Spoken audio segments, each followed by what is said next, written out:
Coming up on UCF Nightly News, the state is considering not releasing daily COVID-19 numbers. We find out what this could mean for public health. And learn what health officials are saying about a possible COVID-19 vaccine. Also, find out why spring break next semester will be a little later than usual. In sports, Houston, we have a problem. UCF football is on the road and ready to play this Saturday. Nightly News starts now.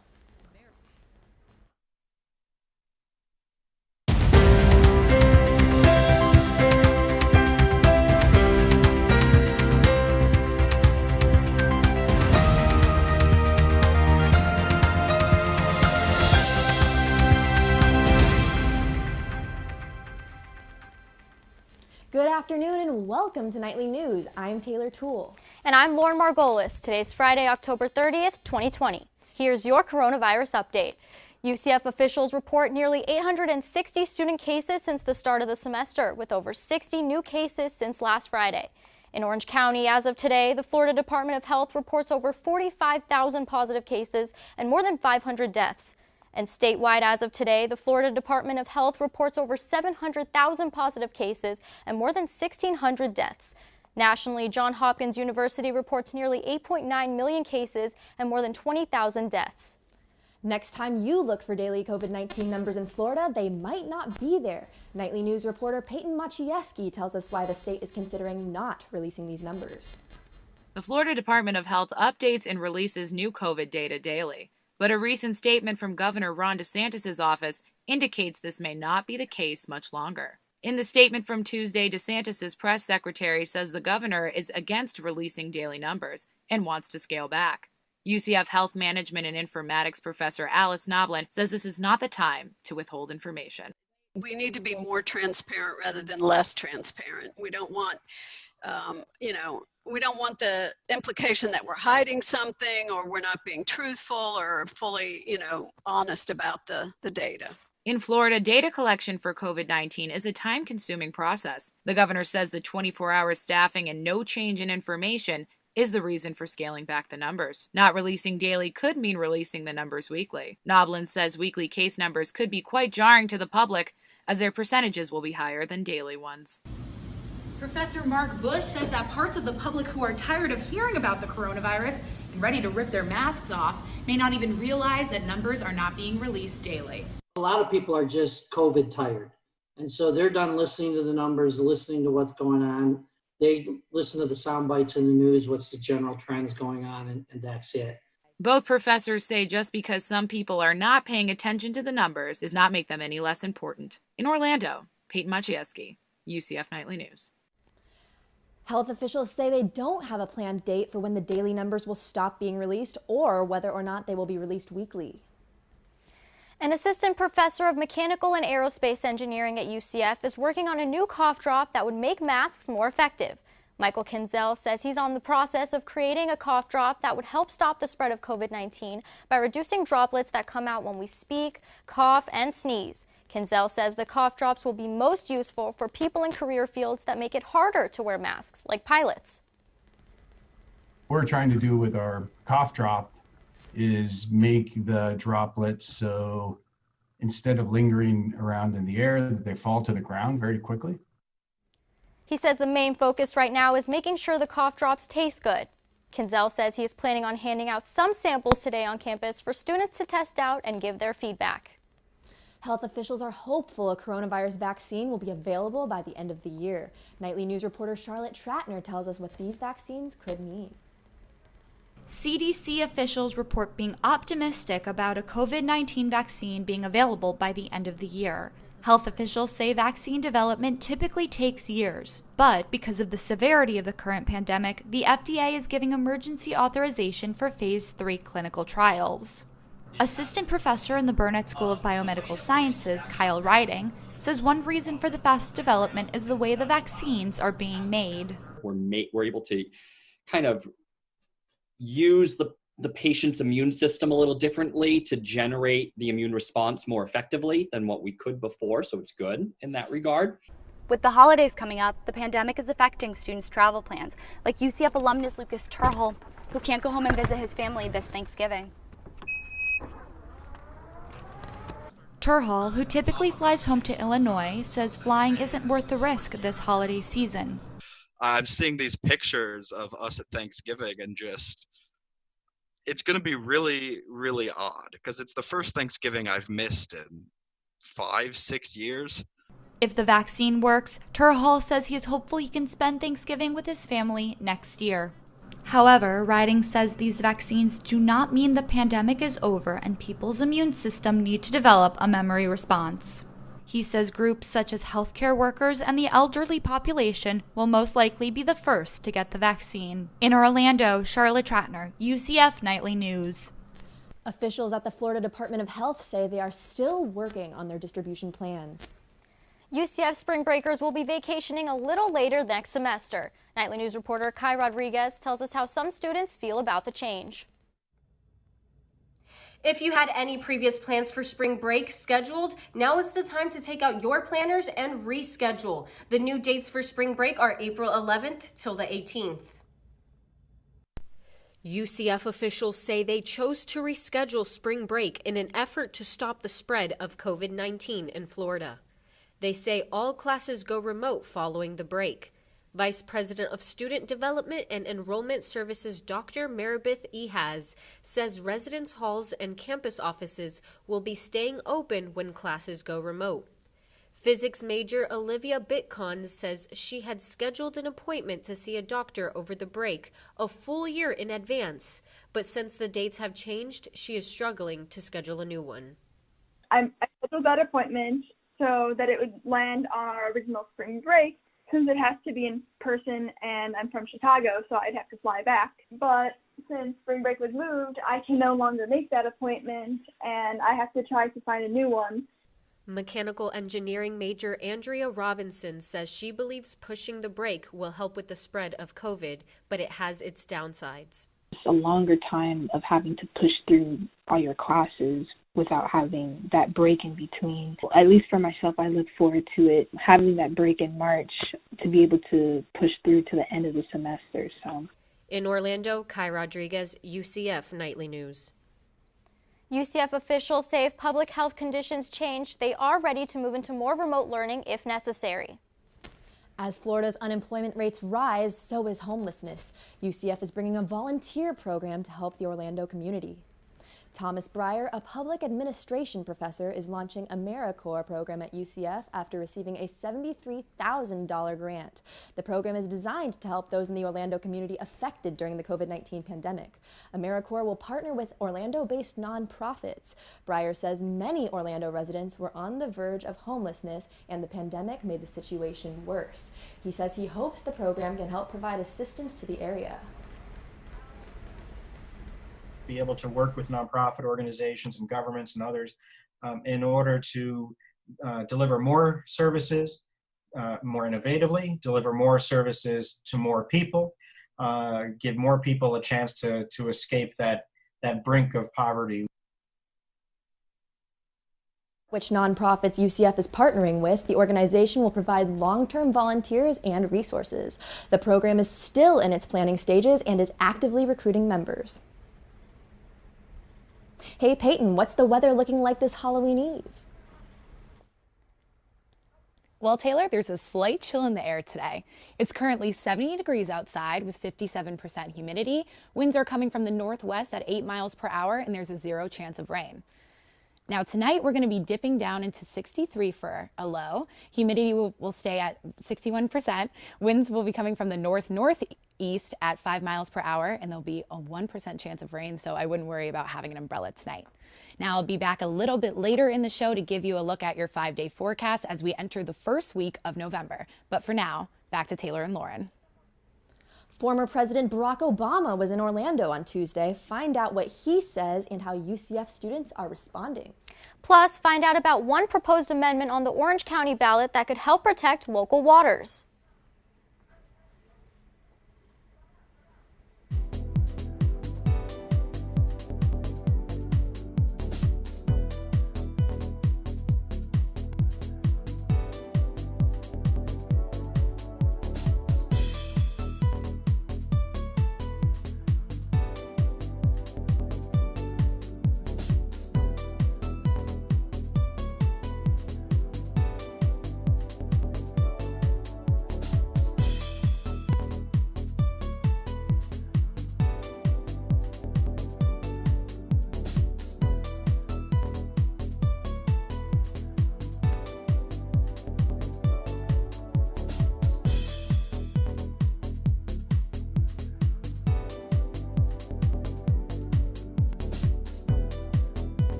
With elections coming up, former President Obama visited Central Florida. Nightly News reporter Fritz Farrow tells us about the rally.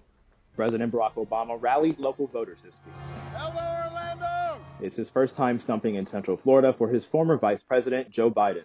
It was an atypical drive-in style rally planned in response to the COVID-19 pandemic.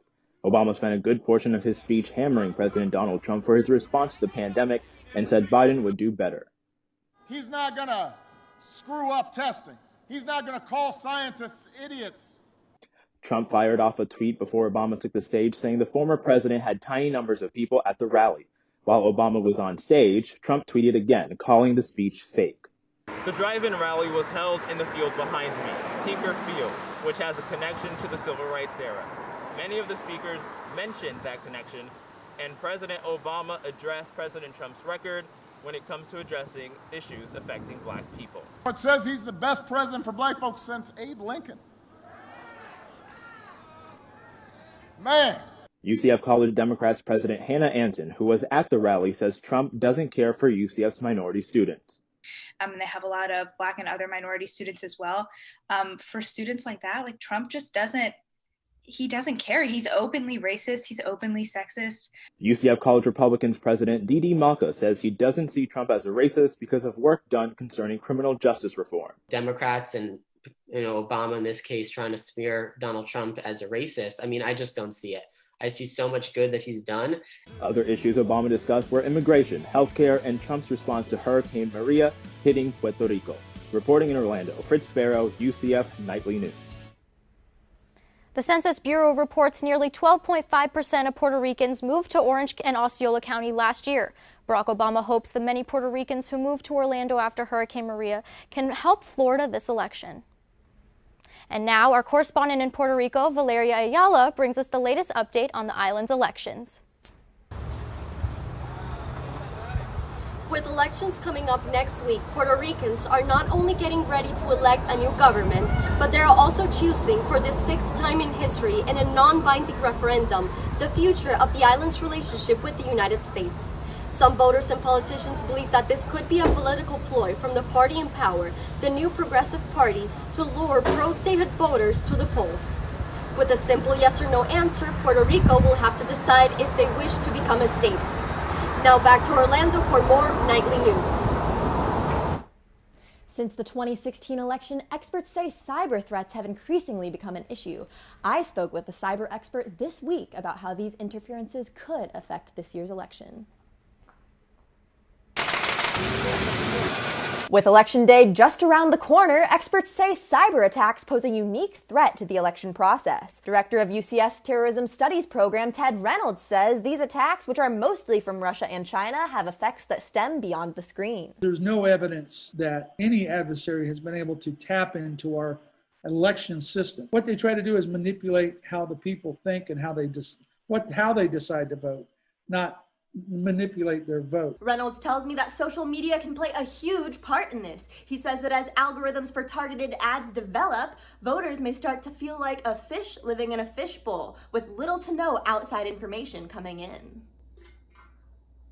For political science major Zach Martins, the 2020 presidential election is his first as an active voter. Martins says he understands why these cyber attacks happen, but wants to make sure his vote counts this election season. In an ever-increasing digitalized world, the crazy things can happen. But Martins says he doesn't believe cyber attacks will create a huge crisis. In today's day and age, especially with younger demographics, I feel like people are better at seeing through that kind of thing. We should start amping up our cybersecurity to make sure that these attacks don't get out of hand. Reynolds says he and the cyber community could attest to that. While we don't want to ignore our offensive capabilities, we really need to strengthen our defensive capabilities so our adversaries can't access our systems, can't infiltrate into campaigns, can't start manipulating the public in a way that is not advantageous to the United States. Reynolds says a perfect example of this would be President Trump's campaign website getting hacked and seized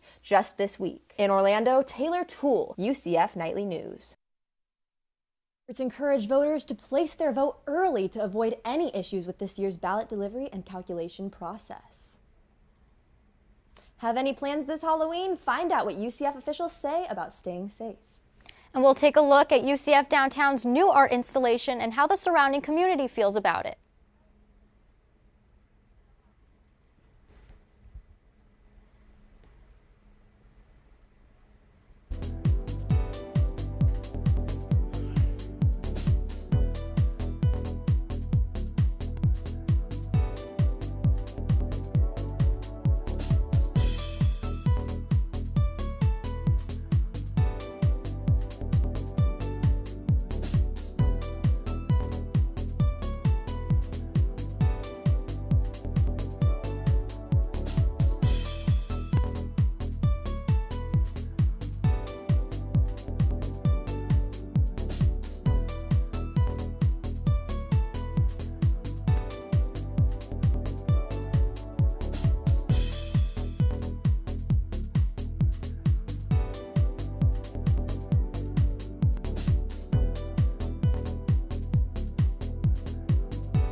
You know, Peyton, Halloween is tomorrow. Is it a good night for some trick-or-treating?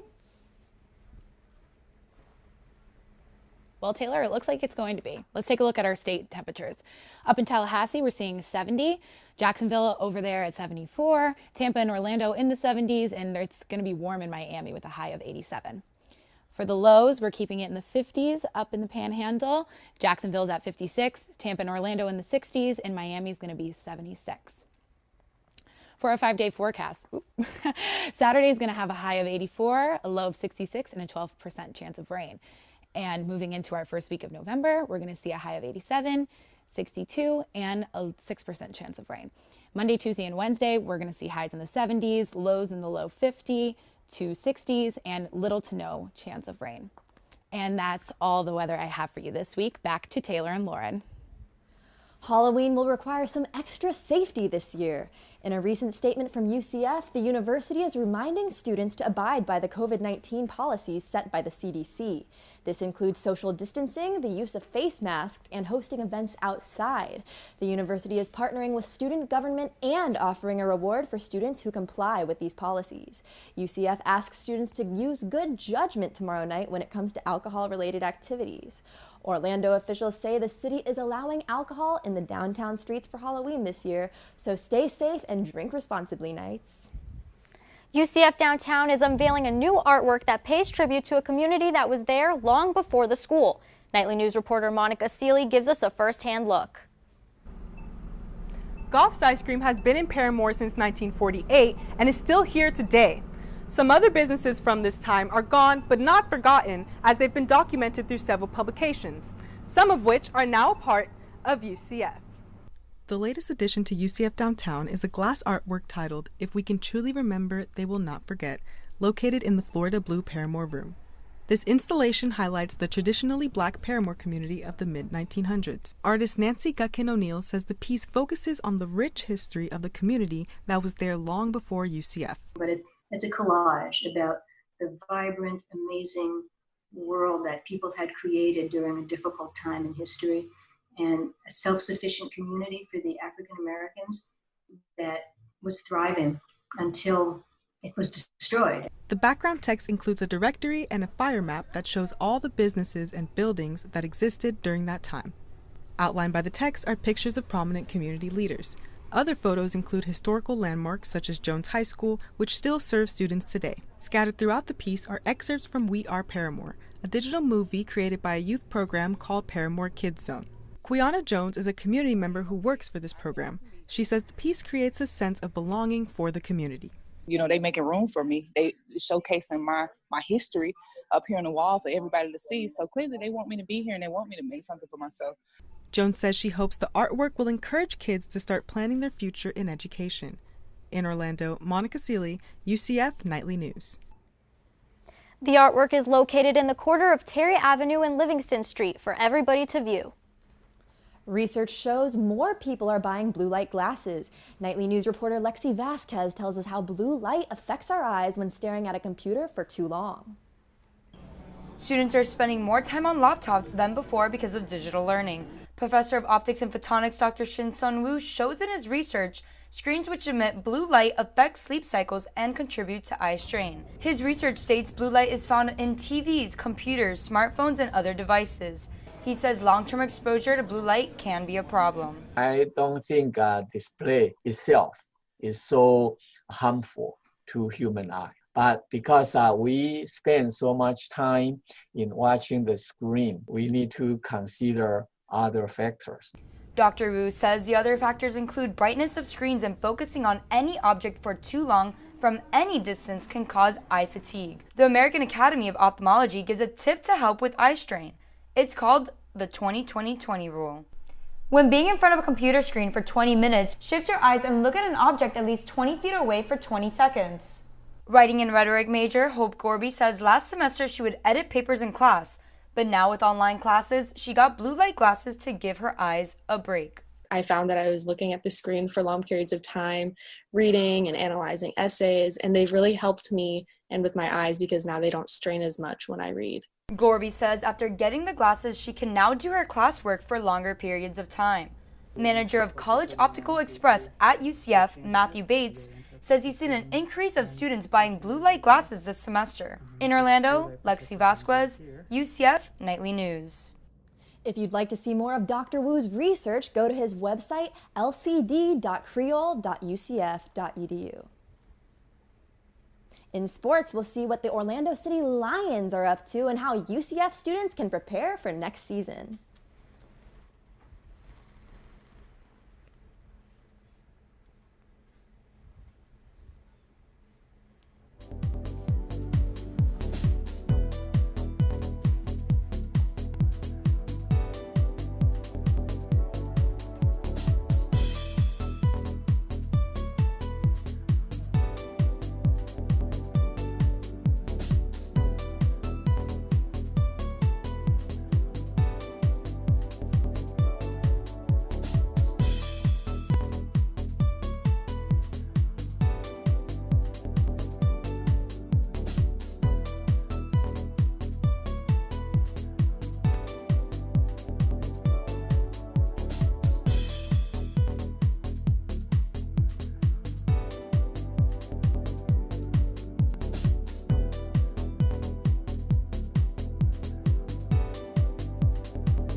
Hey Knights fans, I'm Hector Garcia de Leon, and here's your sports update.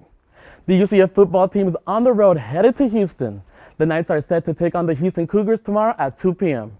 But fans, if you're not traveling to Texas, you can watch on ESPN Plus or tune in on Monday for your game recap.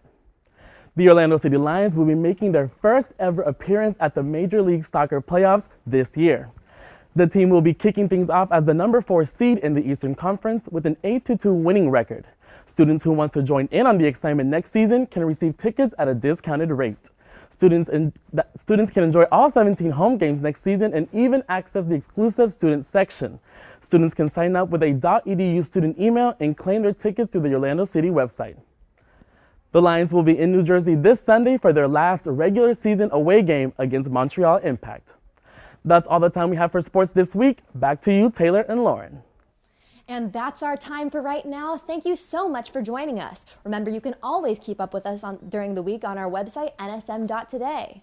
And if you've got a story idea you want us to know about, send it our way. You can reach us at nightlynews@gmail.com. Thanks for watching and have a great day and a happy Halloween.